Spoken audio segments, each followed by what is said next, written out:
अस्सलाम वालेकुम, क्या हाल चाल है सबके। उम्मीद करता हूँ सब दोस्त खैरियत से होंगे और प्रॉफिट में ट्रेड कर रहे होंगे। आज हम लोग जो है ना सबसे पहले वोलेटिलिटी V75 का एनालिसिस करेंगे, ठीक है।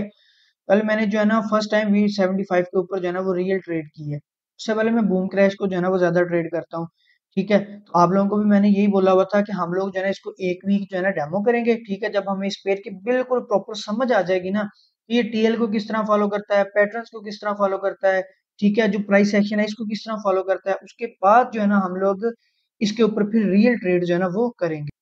मैंने ना आपको इसके बारे में 3-4 चीज़ें जो है ना वो बतानी है, जो बहुत ज़्यादा ज़रूरी हैं, ठीक है? तो एक तो चीज़ मैं आप लोगों को जो है ना साथ में रिज़ल्ट्स दिखाता हूँ और जो है ना वो साथ में सारी चीज़ें आप लोगों को एक्सप्लेन करता हूँ। कल जो है ना मैंने इसके ऊपर कुछ तकरीबन 5 से जो है ना 6 ट्रेड जो है ना मेरे ख़्याल से मैंने की हैं, ठीक है? और मैंने इसको जो है ना वो ये वेज बना हुआ था। आप लोग देख रहे हैं सारे ऊपर वेज नहीं था, सॉरी, ये ना फ्लैग बना हुआ था, ये वाला। मैं आप लोगों को ये भी दिखाता हूँ ये किस तरह फ्लैग था। तो इस एरिया से जो है ना मैंने इसको थर्ड टच था इस टीएल का, ठीक है। ये स्पोर्ट लाइन भी है, तो मैंने यहाँ से इसको जो है ना वो बाय किया डिफरेंट। यहाँ से बाय किया था मैंने इसको 512 से, जब मार्केट यहाँ से ऊपर निकल गई थी। ये वाली लाइन जैसे ही मार्केट ने क्रॉस किया तो मैंने इसको फिर यहाँ पे बाय किया। और फिर ये नीचे 507 से 512, 506, 501, और ये जो है ना 5 ट्रेड मैंने इसके अंदर जो है ना वो कर ली है, ठीक है। अब आप लोगों को बताने का मकसद पता क्या है? आप लोगों को बताने का मकसद ये है कि इसके अंदर एक चीज जो है ना वो बूम क्रैश से बिल्कुल अलग है।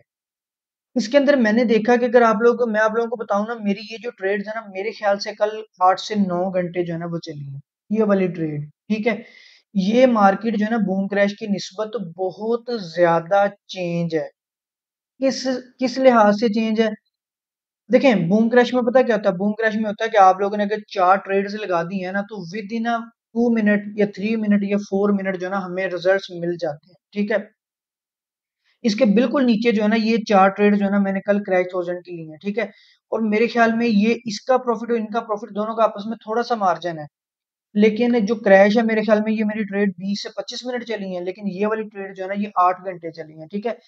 तो इसलिए मैंने जो है ना मैं बाज़ दफ़ा लोगों को कहता भी हूँ कि यार मैं इस चीज़ के ना सख्त खिलाफ हूँ कि या आप लोग वोलेटिलिटी पे ट्रेड करें या आप लोग जो है ना बूम क्रैश पे ट्रेड करें, ठीक है। क्योंकि इन दोनों की नेचर में बहुत ज़्यादा फ़र्क है। बाज़ दफ़ा आप लोग जल्दी में होते हो तो V75 का आप लोगों को पैटर्न मिल रहा होता है, ट्रेड मिल रही होती है। आप लोग बूम क्रैश के अकॉर्डिंगली इसके ऊपर ट्रेड लगा देते हो कि अभी ये प्लस में आएँगी, मैं बंद करके जो है ना वो कहीं पे चला जाऊँगा, लेकिन वो आपकी ट्रेड जो है ना वो अटक जाती हैं, ठीक है। अगर आप लोगों ने 2 अलग-अलग नेचर के पेयर्स के ऊपर ट्रेड करनी है ना, तो फिर आप लोगों ने ये ज़हन में रखना है, ठीक है? मैंने आप लोगों को कंक्लूजन बताया है कि मैंने तकरीबन कोई 8 घंटे ट्रेड्स जो है ना वो होल्ड किए हैं, क्योंकि मैं लॉन्ग ट्रेड होल्ड करता हूँ, मेरी आदत है पहले ही। तो मुझे इसका जो है ना वो ज़रा भी कोई फ़र्क महसूस नहीं हुआ, मैंने इसको होल्ड किया, ठीक है? लेकिन अगर आप लोगों ने भी इस चीज़ को करना है, आप लोगों ने फिर ये ज़हन में रखना है कि ये चीज़ जो है ना आप लोगों को लॉन्ग होल्ड करनी पड़ेगी, ठीक है? अब स्टार्ट करते हैं इसके एनालिसिस, लेकिन उससे पहले जल्दी से चैनल को सब्सक्राइब कर दें और बेल आइकन को प्रेस कर दें। अच्छा जी, कल हुआ पता क्या था? कल देखिए मैंने ये आप लोगों को एक बात क्लियर कल बताई थी कि बूम क्रैश ये जो वोलेटिलिटी है ना ये बेसिकली आप लोगों का बाय में निकल गया हुआ है, ठीक है? ऐसे ही है, ये एक सपोर्ट थी, रेजिस्टेंस थी जो इसने ब्रेक करके यहाँ से ऊपर चला गया था। अब जो है ना कल ही मैंने आप लोगों को बताया था कि भाई हमारे पास 2 जो है ना ब्रेक ऑफ स्ट्रक्चर है। एक ये वाला है, सेकंड जो है ना वो ये वाला है, ठीक है? अगर मैं आप लोगों को बल्कि ये हिस्ट्री के अंदर है ये वाला स्ट्रक्चर, ठीक है? ये ऐसे है। लेकिन जो ऊपर वाला है ना ये वाला, ये स्ट्रक्चर जो है ना वो यहीं पे था कि मार्केट यहाँ पे स्ट्रक्चर ब्रेक किया और फिर ऊपर चलेगी। यहाँ पे आप लोगों को बड़ा छोटा लग रहा होगा, लेकिन अगर आप लोग H1 के अंदर देखेंगे ना तो वहां पे आप लोगों को ये बड़ा स्ट्रक्चर नजर आएगा। ये 3 से 4 स्विंग बने हुए हैं प्रॉपर H1 के अंदर, इस वाले टाइम फ्रेम के अंदर, ठीक है। अगर आप लोग इसकी हिस्ट्री में देखोगे तो अच्छा, अब बिल्कुल मार्केट ने क्या किया कि बिल्कुल एग्जैक्ट उसी जो आप लोगों की ये रेजिस्टेंस ही सपोर्ट बन गई उसके बिल्कुल पास आके ना हमें एक फ्लैग शो करवाया यहाँ पे मार्केट ने, ठीक है। आप लोग इसको साइडवेज चैनल भी बोल सकते हो और फ्लैग भी बोल सकते हो। फ्लैग मैं इसलिए बोल रहा हूँ, इसका पोल जो है ना वो काफी लंबा है, यहाँ से जो है ना वो मार्केट ऊपर आई है। अभी यहाँ पे फ्लैग बना है, मार्केट ने इसको प्रॉपर ब्रेकआउट किया है। अब मार्केट जो है ना वो आप लोगों की यहाँ से ऊपर जाने के चक्रों में है, यहाँ से ये, ठीक है। फर्स्ट टीपी फ्लैग की जो है ना उसका फर्स्ट स्विंग जहां से होता है बिल्कुल एग्जैक्ट यहाँ पे होगी इसकी टीपी। अगर हम लोग इसको ट्रेड करते हैं, अगर यहाँ पे जो है ना वो हमें एविडेंस मिलता है तो, ठीक है। तो आज के दिन में हम लोग जो है ना वोलेटिलिटी को इसी फ्लैग की बेस पे जो है ना वो हम लोग ट्रेड करेंगे। अगर मार्केट यहाँ पे आके हमें एविडेंस दिखाती है तो यहाँ से इसको बाय करेंगे, ठीक है। सेल का भी कोई चांस नहीं है, लेकिन हाँ अलबत्ता अगर मार्केट यहाँ पे आके कोई एविडेंस नहीं दिखाती है और नीचे आती है तो ये वाला जोन हमारे पास स्टिल वैलिड रहेगा। इसको थोड़ा सा और नीचे करते हैं यहाँ पे, ठीक है। तो ये वाला एरिया हमारे पास जो है ना स्टिल वैलिड रहेगा। ये 10 पिप का एरिया है, ठीक है। आप लोगों को मैंने इसकी नेचर बता दी। इस पेयर के अंदर जो है ना वो अच्छा खासा होल्ड करना पड़ता है। तो फिर ये नहीं है कि आप लोगों ने लगाया जैसे 0.3 प्लस हुआ आप लोग बंद कर दें, फिर लगा दें, फिर बंद कर दें, ये कोई फायदा नहीं होता है। तो जब आपने ट्रेड लगा दी, अपने टीपीएसएल सेट कर दिया, तो फिर ऊपर उसका वेट करना है और वो चीज होने देनी है, ठीक है। अब आ जाते हैं जी बूम क्रैश के ऊपर। सबसे पहले हम लोग बात करते हैं जी बूम 1000 की। बूम 1000 बाय ट्रेंड में निकल गया, ये हमें पता है, ठीक है। बड़े टाइम फ्रेम के ऊपर हम लोग जाके अपना टाइम ही वेस्ट करेंगे। यहाँ पे हमें पता है कि जी सिंपल जो है ना ये बाय ट्रेंड में चला गया, तो हम लोग आएंगे छोटे टाइम फ्रेम के ऊपर, ठीक है। जैसे छोटे टाइम फ्रेम के ऊपर आएंगे ना, ज्यादा छोटे टाइम फ्रेम पे नहीं, हम 5 पे नहीं, हम 15 पे आ जाते हैं। ये अच्छा पेयर, मैं इसको अच्छा टाइम फ्रेम समझता हूँ जब आप लोगों ने शॉर्ट टाइम में जो है ना वो ट्रेड करना हो, ठीक है। इसमें पता क्या है, मार्केट ने यहाँ पे स्ट्रक्चर बनाया, उसको ब्रेक किया, यहाँ पे इसको जो है ना वो सपोर्ट बना दिया। तो मैं अभी इस सपोर्ट का वेट करूंगा और यहाँ से जो है ना वो उनको बाय करूंगा, ठीक है। और बाय करने के बाद मैं यहाँ पे इस रेजिस्टेंस एरिया को क्या करूंगा, मार्क करूंगा, ठीक है। ये मैंने रेजिस्टेंस एरिया मार्क कर लिया और मैं वेट करूंगा कि जब मार्केट इस सपोर्ट से ऊपर जाएगी ना तो इस रेजिस्टेंस एरिया को ब्रेक करे। ब्रेक करने के बाद वापस इसको रिटेस्ट करे और अगली एंट्री हमें आज के दिन की दूसरी यहाँ से ऐसे मिले, ठीक है। ये वाला केस भी हो सकता है और ये भी सिनेरियो पॉसिबल है कि मार्केट यहाँ आए ना, यहीं से ब्रेक करे, इसको रिटेस्ट करे और ऊपर चली जाए। तो आज ये हमारे पास एक एंट्री रहेगी और एक ये वाला जो है ना, ये दो अच्छे जो है ना हमारे पास स्पोर्ट जोन हो सकते हैं। ये है और ये भी बन सकता है। फिलहाल तो अभी ये रेजिस्टेंस एरिया है और देखना है कि मार्केट इसको ब्रेक करती है, ये यहाँ नीचे आती है। नेक्स्ट पेयर के ऊपर आते हैं जी क्रैश 1000 के ऊपर। ये चीज मैंने भी आप लोगों को दिखानी नहीं थी लेकिन मैं दिखा देता हूँ। असल में ना कल पता क्या हुआ, कल बहुत सारे लोगों ने जो है ना इस पेयर के अंदर बड़ी गलत ट्रेड जो है ना वो की है, ठीक है। अब मैं आप लोगों को ना एक चीज दिखाता हूँ, ये देखें जरा। ये जो है ना कल के दिन में जो है ना मूव हैपन हुई है, ये वाली मूव, ठीक है। और यहाँ पे और भी थी बड़ी, ये तो बाद में लगी है ना। ये देखें जरा, ये कितनी डेडली मूव जो है ना इस पेयर ने कल के दिन में थी। आप लोगों ने ना एक चीज जहन में रखनी होती है, मैं हमेशा आप लोगों को कहता हूँ कि जिस पेयर पे ट्रेड करना है ना, आप लोगों को उसकी साइकोलॉजी इस तरह पता होनी चाहिए जैसे माँ को बच्चे की पता होती है, ठीक है। अब मुझे पता है कि जब ये पेयर बाय ट्रेंड में जाता है ना तो ये इतना डेडली होता है ना कि कोई बंदा सोच ही नहीं सकता, ठीक है। बूम 1000 भी इतना जो है ना वो खतरनाक नहीं होता जितना ये क्रैश 1000 हो जाता है। अब आप लोग ये देखें कि 278 से लेके 374 यानी कि 100 पिप्स के अंदर इसने सिर्फ दो एक एक पिप के स्पाइक मारे हैं। इसके अलावा इसने कोई स्पाइक जो है ना वो नहीं मारा। अब जिन लोगों ने कल इसके ऊपर ट्रेड की है ना, मुझे नहीं पता उन्होंने किस बेस के ऊपर जो है ना ट्रेड की। हाँ अलबत्ता हम लोगों ने ये वाला एरिया जो है ना वो मार्क किया था और ये वाला एरिया इस सूरत में मार्क किया था कि अगर मार्केट यहाँ पे कोई एविडेंस दे, ठीक है। मार्केट ने कोई एविडेंस नहीं दिया, स्ट्रेट फॉरवर्ड ऊपर चली गया, तो यहाँ पे एंट्री लेना नहीं बनता था, ठीक है। यहाँ पे आगे मार्केट ने जो है ना वो रेजिस्टेंस दिखाई। अभी यहाँ पे देखें, मैंने क्या किया, मैंने जो है ना बड़े टाइम फ्रेम के ऊपर ये मैंने लाइन लगाई हुई थी। मुझे पता है कि जब तक मार्केट इस टीएल से नीचे है ना तो मार्केट जो है ना वो सेल है, जब ऊपर निकल जाएगी तो फिर मार्केट लॉन्ग बाय में चली जाएगी, ठीक है। ये तो हो गया पूरा। जब मार्केट यहाँ पे आई मैंने डायरेक्ट ट्रेड नहीं ली, मैंने इसका वेट किया। मैंने जो है ना इसका वेट किया, किस तरह वेट किया, जब मार्केट ने आके यहाँ पे ये वाली मूव दी एक, ठीक है। मूव देने के बाद मुझे पता चला कि अब मार्केट के अंदर जो है ना वो सेलर्स आ गए हैं, ठीक है।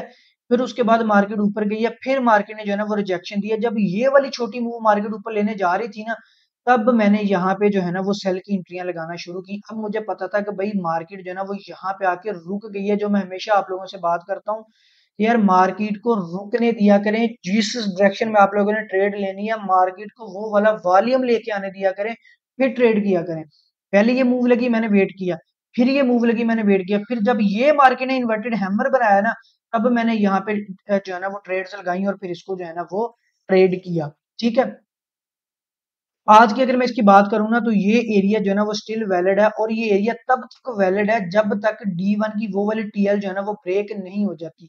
अच्छा, अब ये वाली एक और चीज आप लोगों ने जो है ना वो ज़हन में रखनी है कि ये वाली टीएल आज सारा दिन आप लोगों को पता नहीं लगेगा ब्रेक हुई है कि नहीं हुई है। मार्केट इससे ऊपर जाकर लास्ट टाइम में रात में नीचे भी आ सकती है। अगर D1 की कैंडल इससे ऊपर क्लोज होगी तो हम कंसीडर करेंगे कि इसको ब्रेकआउट कर दिया, ठीक है। अब आप लोगों ने इस एरिया को जो है ना वो अगर ट्रेड करना है, ठीक है, तो मैं तो आप लोगों को जो है ना बेहतरीन मशवरा यही दूंगा कि ये देखें, ये बन गया आप लोगों के पास एक साइडवेज। ये अभी फर्स्ट स्विंग कंप्लीट की है। अगर ये यहाँ पे 2 स्विंग बना देता है तो फिर मार्केट यहाँ से नीचे गिरने के चांसेस हैं।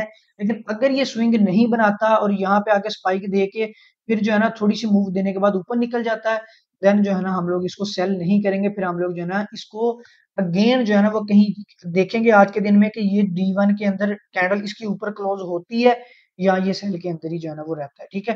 तो इस पॉइंट को आप लोगों ने केयरफुली जो है ना ट्रेड करना है, एसएल के साथ जो है ना ट्रेड करना है, ठीक है। उसके बाद फिर हम लोग जो है ना वो डिसाइड करेंगे कि इसने नीचे आना, अगर ये स्विंग बनाएगा तो नीचे आएगा, अगर स्विंग नहीं बनाएगा तो फिर ये ऊपर चला जाएगा। तो बात करते हैं जी बूम 500 के ऊपर। बूम 500 की ये वाला जो है ना वो आप लोगों का है वो रेजिस्टेंस एरिया, ठीक है। अभी चूंकि ये सपोर्ट एरिया बन गया, रेजिस्टेंस एरिया था यहाँ पे, ठीक है। अब जो है ना ये आप लोगों का जो है ना वो सपोर्ट एरिया बन गया, ठीक है। अब इस टाइम हमारे पास 2 सपोर्ट है। एक तो ये वाली सपोर्ट है, अगर मार्केट यहाँ पे रिजेक्शन दिखाती है तो जो है ना वो सेटअप देती है तो हम लोग जो है ना इसको यहाँ से अगेन बाय करेंगे और मार्केट जो है ना वो ऊपर जाएगी, ठीक है। इसका ट्रेंड भी हमें कंफर्म है, इसका ट्रेंड जो है ना हमारे पास बाय ट्रेंड है, ठीक है। तो इसलिए अभी जो हम लोग बड़े टाइम फ्रेम के ऊपर ज्यादा फोकस नहीं कर रहे हैं, ठीक है।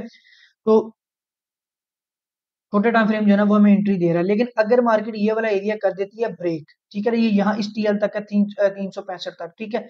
फिर हम लोग जो है ना वो ये नीचे वाला सपोर्ट जो है ना ये मेजर सपोर्ट है, यहाँ से मार्केट को ऊपर जाता हुआ देखेंगे। ये दोनों एरिया जो है ना यहाँ से आज आप लोगों ने बूम 500 को ट्रेड करना है, ठीक है। अब आ जाते हैं जी क्रैश 300 के ऊपर। क्रैश 300 की अगर मैं बात करूँ ना, तो कल ही हम लोगों ने इसमें ये वाला एरिया मार्क किया हुआ था, ये वाला। एक्सपेक्टेड था कि मार्केट इसको टेस्ट करके नीचे आएगी, लेकिन उसने टेस्ट नहीं किया, वो वहीं से नीचे आ गई, क्यों उसके अंदर जो है ना वो वॉल्यूम काफी ज्यादा था। बल्कि ये वाला तो बाद में किया था, पहले ये वाला था, सॉरी मैं भूल गया। मार्केट जो है ना यहाँ से ऊपर जा रही थी, ठीक है। ये हमारे पास जो है ना क्या था, रेजिस्टेंस एरिया था, सपोर्ट थी यहाँ पे, लेकिन ये रेजिस्टेंस बन गई थी। मैं थोड़ा सा आप लोगों को दिखाता हूँ, ये देखें। जब मार्केट फर्स्ट अटेम्प्ट में आई है ना तो मार्केट ने इसको ब्रेक कर दिया, हम लोगों ने एंट्री नहीं ली, लेकिन मार्केट फिर यहाँ से नीचे आ गई। जब नीचे आ गई ना, फिर दूसरी दफा जब मार्केट वापस आई है, मार्केट ने उसी पॉइंट से एविडेंस दिया जिसका हम लोग जिक्र कर रहे थे। जब मार्केट ने एविडेंस दिया है, फिर आप लोगों का जो है ना वो ट्रेड करना बनता है, ठीक है। अब ये भी हो सकता था कि मार्केट फिर एक दफा इसको ब्रेक कर देती और थर्ड टाइम यहाँ पे आती। ये वाला एरिया जो है ना हमारे पास तब तक वैलिड रहना था जब तक मार्केट जो है ना वो यहाँ पे प्रॉपर एविडेंस दे के एक मूव दे नहीं देती, ठीक है। अब देखिए ना यहाँ पे हमें पता है कि जो है ना वो सेलर्स बैठे हुए हैं, ठीक है। अब मैं आप लोगों को हमेशा क्यों कहता हूँ कि यार आप लोग एविडेंस देखा करें। देखिए यहाँ पे आप लोगों ने मार्केट एविडेंस नहीं दिया ना, तो यहाँ पे हमारा एसएल एम ही हो जाना था। लेकिन यहाँ पे आके मार्केट ने ये एक डोजी बनाई, हैमर बनाया, फिर ऊपर गई है, फिर इन्वर्टेड हैमर बनाया, फिर आप लोगों का ट्रेड लेना बनता था इतने एरिया के अंदर, ठीक है। एसएल के साथ फिर जो है ना वो हम लोगों को जो है ना वो मूव मिली है, यानी कि ट्रेड मार्केट ने वहीं से दिया जो एरिया हम लोगों ने मार्क किया हुआ था, ठीक है। इसलिए मैं आप लोगों को कहता हूँ अपने एनालिसिस पे भरोसा रखा करें आप लोग, ठीक है। तो अच्छा, अब अगर मैं आज की इसकी मूव की बात करूँ ना, तो बड़े टाइम फ्रेम में आप लोगों को दिखाऊं, तो इसने बेसिकली जो है ना ये वाला रेजिस्टेंस एरिया को जो है ना मार्क कर दिया। अब ये जो है ना वो सेल ट्रेंड के अंदर आ रहा है। मैं तो अभी फिलहाल जो है ना वो इसका वेट कर रहा हूँ, ठीक है। क्योंकि अभी मुझे इसमें ना कोई इतना जो है ना खास पैटर्न कोई भी जो है ना वो नजर नहीं आ रहा, मास है इसके कि अगर मार्केट ऊपर आती है और इस वाली जो है ना हमारी रेजिस्टेंस को रीटेस्ट करके यहाँ पे अगर मूव देती है, तो ये वाला जो है ना हम लोग इसमें ट्रेड करेंगे। अदरवाइज जो है ना मैं इसका वेट कर रहा हूँ कि ये प्रॉपर कोई ना कोई सेटअप बनाए, क्योंकि इतने पेज जो है ना आज उनमें सेटअप बन रहे हैं, इसमें अगर नहीं भी सेटअप बनेगा ना तो कोई मसला नहीं है, ठीक है। आज के दिन में मैं क्रैश 300 का जो है ना वो वेट करूंगा, ये प्रॉपर किसी पोजीशन में फिर जो है ना कल मैं इस पे ट्रेड करूंगा, ठीक है। बात जाते हैं जी लास्ट पेयर क्रैश 500 के ऊपर। क्रैश 500 जो है ना हम लोग इसका वेट कर रहे हैं कि ये वाली जो सपोर्ट है ना, ये यहाँ से जो है ना इसको ब्रेक करके नीचे आए और फिर इसको जो है ना वो 3800 से जो है ना वो 3900 3800 से हम लोग इसको लॉन्ग बाय करें, ठीक है। कल के दिन में हम लोगों ने जो हमारा जो एक्सपेक्टेड पॉइंट था ना वो ये था कि मार्केट इस टीएल को टेस्ट करके नीचे आएगी, लेकिन ये उससे पहले जो है ना वो नीचे आ गई है, ठीक है। अभी चूंकि ये मार्केट बिल्कुल मिड के अंदर है, ये देखें जरा यहाँ पे आप लोगों को समझ आएगी, ये बिल्कुल मिड के अंदर है। ऊपर जो है ना ये रेजिस्टेंस एरिया है ये वाला, ठीक है, और ये जो है ना सपोर्ट है, मार्केट उसके बीच में है, ठीक है। तो जब मार्केट इस तरह सपोर्ट और रेजिस्टेंस के बीच में होती है ना, तो बाज दफा मार्केट ये वाला काम करती है कि वो एग्जैक्ट अपने पॉइंट तक जाती नहीं है, उससे पहले नीचे आ जाना या उससे पहले ऊपर चले जाना, ठीक है। ये होता है imbalance of buyers and seller, यानी कि बैलेंस नहीं हो रहा होता उसका। अभी जो है ना मार्केट के अंदर मार्केट डिसाइड नहीं कर पा रही है मेरे पास वॉल्यूम ज्यादा बायर्स का है या सेलर्स का, तो मार्केट बाज दफा इस तरह की मूव्स जो है ना वो दे देती है, ठीक है। अभी जो है ना स्टिल हम लोग यही वेट करेंगे, अगर मार्केट ऊपर आती है तो इसी टीएल से जो है ना इसको सेल करेंगे, ठीक है।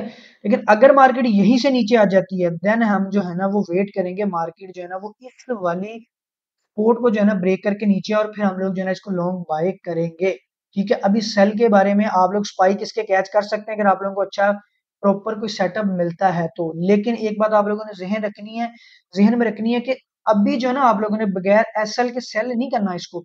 अगर ये बाय में चला गया ना तो ये बड़ा लंबे वाला बाय में जाने वाला है, ये आप लोगों ने जहन में रखना है। ये बहुत ज्यादा नीचे आया हुआ है, ये देखें जरा, ये लोएस्ट हिस्ट्री के लोएस्ट पॉइंट जो है ना उसके ऊपर आया हुआ है, ये लंबा बाय निकल सकता है। तो इसलिए सेल के केस में इसमें जो है ना आप लोगों ने थोड़ा सा एहतियात के साथ जो है ना वो काम करना है, ठीक है। वेट करें ये वापस इस टीएल तक आए, ठीक है। अगर नहीं आता है तो फिर हम लोग जो है ना जो नीचे वाला इसका पॉइंट है ये वाला, इसको ब्रेक करें, इसके रीटेस्ट के ऊपर एंट्री लेंगे और 39 3800 तक जो है ना वहां पे जाके जो है ना हम लोग वेट करेंगे, इसको लॉन्ग बाय करें, ठीक है। अब मुझे जल्दी से कमेंट्स में बताएं अगर आप लोगों का कोई क्वेश्चन है, कोई चीज और आप लोगों को समझ नहीं आ रही है वो मुझे बताएं, ठीक है। स्टेप इंडेक्स का कुछ लोग कह रहे हैं कि उस पेयर को ऐड करें, उस पर मैं अभी डेमो जो है ना वो डेमो के तौर पे काम कर रहा हूँ, ठीक है। जैसे मुझे थोड़ा सा उसमें जो है ना पॉजिटिव को साइन नजर आएगा ना फिर हम लोग उसको ऐड करेंगे। Thank you, Allah Hafiz.